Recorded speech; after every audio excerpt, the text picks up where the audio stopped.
नमस्ते सगळ्यांना. आपण अमाईनची तिसरी व्हिडिओ बनवतोय आत्ता. त्याच्यामध्ये आपण फिजिकल प्रॉपर्टीज ऑफ अमाईन आपण शिकणार आहे. आता फिजिकल प्रॉपर्टीजमध्ये आपण काय बघतो तर ते जे काय अमाईन्स आहेत ना, तर त्या अमाईन्सचे इंटरमोलिक्युलर फोर्स ऑफ अट्रॅक्शन असेल, बॉइलिंग पॉईंट असेल, सोल्युबिलिटी असेल, त्याचं बेसिक नेचर असेल, त्याची डेन्सिटी असेल किंवा तो कशामध्ये डिझॉल्व्ह होतो, परत तो कशामध्ये डिझॉल्व्ह होत नाही आहे, किंवा अशा गोष्टी आपण फिजिकल प्रॉपर्टीजमध्ये बघत असतो. आता आपण फर्स्ट आपण स्टार्ट करतोय तो इंटरमोलिक्युलर फोर्स ऑफ अट्रॅक्शन. आता इंटरमोलिक्युलर फोर्स, आता इंटरमोलिक्युलर फोर्स ज्यावेळेला आपण बोलतोय त्यावेळेला काय नेमकं याच्यामध्ये आपल्याला बघायचं आहे, तर अमाईन्स पोलार आहेत का नॉन पोलार आहेत हे पहिला समजायला पाहिजे. तर अमाईन्स काय कसे असतात, तर नायट्रोजन इकडे समजा आर ग्रुप असेल, इकडं हायड्रोजन असेल आणि इकडं हायड्रोजन असेल आणि ते एक लोन पेअर असेल समजा.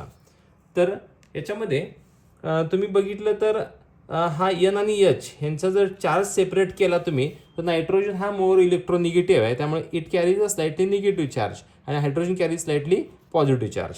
आता हे असं का होतं, तर ह्या दोघांच्या इलेक्ट्रोनिगेटिव्हिटीजमध्ये डिफरन्स आहे. कारण नायट्रोजनची इलेक्ट्रोनिगेटिव्ह 3 असते, हायड्रोजनची इलेक्ट्रोनिगेटिव्हिटी 2.1 असते. त्यामुळं हे इलेक्ट्रॉन क्लाउड नायट्रोजनकडे थोडंसं शिफ्ट होतंय, त्यामुळे nitrogen slightly minus charge carry करतोय असं समजायचं. त्यामुळं एन आणि एच हा जो बॉन्ड आहे तो पोलार आहे असं आपण कन्सिडर करतो. आता हे पोलार असल्यामुळं काय होतं, तर याचा फायदा याला कशासाठी होतो, तर हे जे काय नायट्रोजन आहे, हा नायट्रोजन समजा स्लाइटली मायनस चार्ज कॅरी करतोय.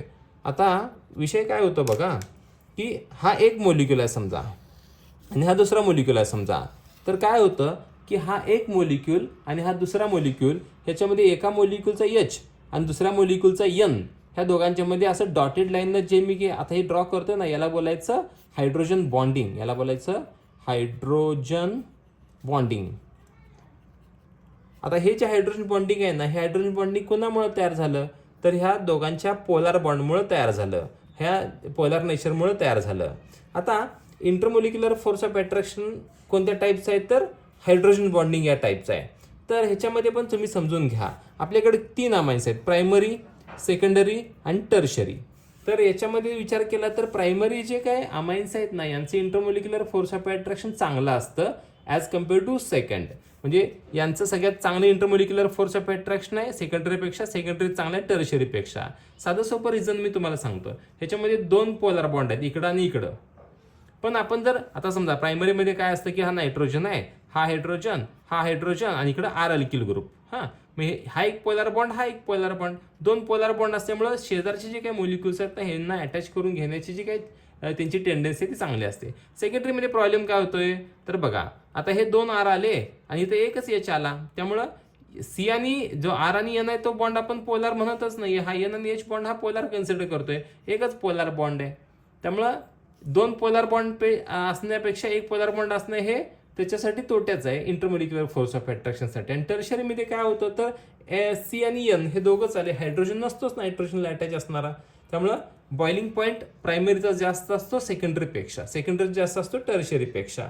हे समजून घ्यायला पाहिजे तुम्हाला.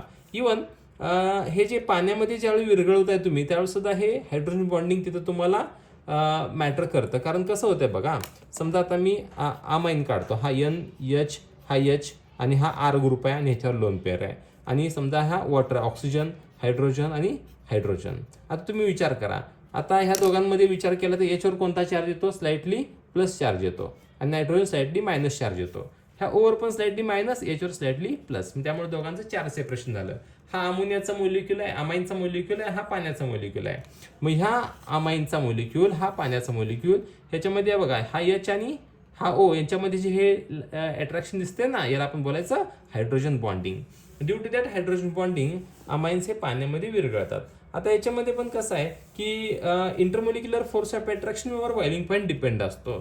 तर इंटरमोलिक्युलर फोर्स ऑफ अट्रॅक्शन जर जास्त असेल तर बॉइलिंग पॉईंट पण जास्त असतो. ह्याचं कारण कसं आहे की जेवढे हे मोलिक्युल्स एकमेकांना घट्ट पकडून बसतील तेवढं ह्यांना वेगळं करणं अवघड होतं, डिफिकल्ट होतं. त्यामुळं बॉइलिंग पॉईंट हा प्रायमरीचा बॉइलिंग पॉईंट सगळ्यात जास्त असतो सेकंडरीपेक्षा, सेकंडरीचा बॉइलिंग पॉईंट जास्त असतो टर्शरीपेक्षा. आता याच्यामध्ये तुम्हाला सगळ्यात वीक इंटरमोलिक्युलर फोर्स ऑफ अट्रॅक्शन बघितलं तर ते टर्शरीचं असते. आता हे जर आपण लोअर ॲलिफॅटिक अमाइन्स जर तुम्ही बघितले तर त्यांचं बऱ्यापैकी हे गॅसियस स्टेटमध्ये तुम्हाला सापडतील आणि त्यांचा फिशी ओडर असतो. आणि मिडल मेंबर्स असतात ते लिक्विड स्टेटमध्ये असतात. हायर मेंबर्स म्हणजे आरची व्हॅल्यू ही जेवढी मोठी असेल का नाही, बघा हा आर, जेवढे कार्बनची संख्या मोठी असेल तेवढं तुम्हाला त्याची जी काही इंटरमोलिक्युलर फोर्स ऑफ अट्रॅक्शन जास्त सापडतं, त्यामुळे तोची स्टेट आहे ती सॉलिड बनते. म्हणजे लोअर वन्स गॅसेस, त्याच्यापेक्षा पुढे गेला की तुम्हाला लिक्विड, त्याच्यापेक्षा पुढे गेला की सॉलिड फॉर्मॅटमध्ये तुम्हाला हे सापडतील. आता एक तुम्हाला एक अमाइन्समध्ये एक तुम्हाला हा मोलिक्यूल तुम्हाला माहीत पाहिजे. हो का, हा बेन्झिन आहे आणि इथं NH2 आहे. याला आपण काय बोलतो तर ॲनिलिन बोलतो. आता नॉर्मली हे जे अरिल म्हणजेच काय AR ग्रुपवाले म्हणजे बेन्झिनवाले असे जे काय ॲरोमॅटिक अमाइन्स आहेत ना, तर ते अमाइन्सचा विषय घेतला तर तुम्ही ॲनिलिन बघितला असेल किंवा अरिल अमाइन्स सगळे बघितले तर ते जनरली कलरलेस असतात ना, कलरलेस लिक्विड फॉर्मॅटमध्ये तुम्हाला सापडतात. आणि ते जर समजा सहज आपण हवेत ठेवले असेच तर ते ऑक्सिडाइज होतात आणि ऑक्सिडाइज झाले की कलर शो करतात. आता ह्यांचे जे काय हायड्रोजन बॉन्डिंग असल्यामुळे हे पाण्यामध्ये विरघळायला ह्यांना बरं होतं आहे. नॉर्मली जे ॲलिफॅटिक अमाइन्स आहेत, ॲलिफॅटिक म्हणजे हा अल्किल ग्रुप असणारे, AR वाले नव्हे, हा R अल्किल ग्रुप असणारे जे काय ॲलिफॅटिक अमाइन्स आहेत ते पाण्यामध्ये विरघळतात. आणि अमाइनची सोल्युबिलिटी आहे ना, समजा आता फॉर एक्झाम्पल CH3-NH2 हा पहिला, समजा CH3-CH2-NH2 हा दुसरा, त्यांची होमोलॉगस सिरीज CH3CH2-CH2-NH2. आता बघा ह्याच्यामध्ये काय झालं, ही होमोलॉगस सिरीज आहे. हा याच्यामध्ये एक कार्बन आहे, ह्याच्यात 2 आहेत, ह्याच्यात 3 आहेत. असे 3 अमाइन्स आपण जर घेतले तर यांच्यामध्ये जर डिफरन्शिएट केलं तर या बघा ह्याची साईज छोटी आहे, ह्याची साईज जरा मोठी आहे, ह्याची साईज अजून मोठी आहे. त्या तिघांमध्ये विचार केला तर यांच्यामध्ये इंटरमोलिक्युलर फोर्स ऑफ अट्रॅक्शन यांच्यामध्ये ह्याचं चांगलं असेल. पण प्रॉब्लेम काय माहिती आहे का, ह्या तिघांमध्ये पाण्यामध्ये सोल्युबिलिटी कोणाची सगळ्यात चांगली आहे तर याची सगळ्यात चांगली सोल्युबिलिटी असते, यांची कमी असते, यांची अजून कमी असते. कार्बनची संख्या वाढली म्हणजेच हायड्रोकार्बन ग्रुप जो अल्किल ग्रुप वाढला, अल्किल ग्रुप जेवढा मोठा असेल तेवढा तो पाण्यामध्ये कमी विरघळतो. म्हणजेच बघा हा नॉन पोलार ग्रुप असतो, म्हणजेच तुमचा हा जो NH2 ग्रुप आहे हा पोलर आहे आणि हा जो ग्रुप आहे नॉन पोलर आहे. नॉन पोलर ग्रुप जेवढा मोठा होत जाईल बघा, हा नॉन पोलर आहे. नॉन पोलर ग्रुप असेल तर मग पाणी काय म्हणते, अरे मला ह्याला कशाला विरघळून घ्यायचं, ह्याला विरघळून घ्यायला नको म्हणते ते. त्यामुळे पाण्यामध्ये हे पुढे जाईल तसं कमी कमी विरघळत जातात. म्हणजेच हायर वन्स आहेत ना तर ते पाण्यामध्ये विरघळत नाहीत. त्यामुळे तुमच्या लक्षात आलं पाहिजे की जेवढे जास्त अल्किल ग्रुप मोठा असेल तर तो हायड्रोफोबिक असतो. म्हणजे हायड्रोफोबिक म्हणजेच पाण्यामध्ये तो मिक्स होत नाही. त्यामुळे साईज जेवढी मोठी तेवढं मोलार मास मोठं, तेवढे कार्बन जास्त, तेवढं त्याचं पाण्यामध्ये विरघळण्याची जी काय क्षमता आहे ती कमी कमी होत जाते. आता ह्याच्यामध्ये NH बॉन्ड जो आहे की नाही बघा, हा N-H बॉन्ड हा जरा लेस पोलार आहे दॅन O-H बॉन्ड. म्हणजे बघा इथं कसं आहे, नायट्रोजनची इलेक्ट्रॉनिगेटिव्ह 3 असते आणि ऑक्सिजनची इलेक्ट्रॉनिगेटिव्ह 3.5 असते. मग ऑब्व्हियसली हा लेस पोलार आहे दॅन O-H बॉन्ड. तर यांचा विचार केला तर तुम्ही जर अमाइन्स, अल्कोहोल किंवा अल्केन्समध्ये विचार केला तर जो अल्कोहोल आहे, अल्कोहोलचा इंटरमोलिक्युलर फोर्स ऑफ अट्रॅक्शन चांगला असते, त्यामुळे यांचा बॉइलिंग पॉईंट पण जरा जास्त असतो ॲज कम्पेअर्ड टू अमाइन्स. आणि अमाइन्स पेक्षा बॉइलिंग पॉईंट कमी कोणाचा आहे, अल्केन्सचा आहे, LKNES अल्केन्स. म्हणजे तुम्ही कम्पॅरिझनला तुम्ही जर हे केलं तर सगळ्यात जास्त बॉइलिंग पॉईंट अल्कोहोलचा, त्यानंतर याचा सगळ्यात कमी अल्केन्सचा, ह्या तिघांमध्ये कम्पॅरिझन केलं तर. म्हणजे तुम्ही असं पण कम्पेअर करू शकताय, ह्या अल्कोहोलचा आहेत ना, त्या अल्कोहोलचा जो काय हा OH बॉन्ड आहे हा मोर पोलर असल्यामुळे ह्यांचं इंटरमोलिक्युलर फोर्स ऑफ अट्रॅक्शन जास्त असल्यामुळं हे मोलिक्युल्स एकमेकांना घट्ट पकडून बसतात. यांना जर उकळवायचं असेल तर तुम्हाला जास्त एनर्जी द्यावी लागते. यांचं कसं आहे, NH बॉन्ड हा लेस पोलर आहे दॅन OH बॉन्ड, त्यामुळे यांना उकळवायचं म्हटलं तर जरा थोडीशी कमी एनर्जी. आणि अल्केन्स आहे तो नॉन पोलर आहे, नॉन पोलर असल्यामुळे इंटरमोलिक्युलर फोर्स ऑफ अट्रॅक्शन कमी असते. आणि ते जर कमी असेल तर आपला जो काय बॉइलिंग पॉईंट किंवा मेल्टिंग पॉईंट आहे तो सगळ्यात कमी असतोय. आता आपण जे बघितलं तर ते सगळ्या गोष्टी होत्या त्या intermolecular force of attraction, boiling point, melting point, solubility ह्या सगळ्यांबद्दलचं आपण आता या पेजवर हे सगळं आपण बघितलंय. अजून एक गोष्ट सांगायची तुम्हाला राहिली ती म्हणजेच बघा, जेवढे कार्बनची संख्या वाढत जाईल ना तर तेवढा मोलार मास वाढतं. मोलार मास वाढलं की boiling point, melting point, density वाढत जाते, इंटरमोलिक्युलर फोर्स ऑफ अट्रॅक्शन वाढत जातं. पण पाण्यामध्ये विरघळण्याची क्षमता कमी कमी होत जाते.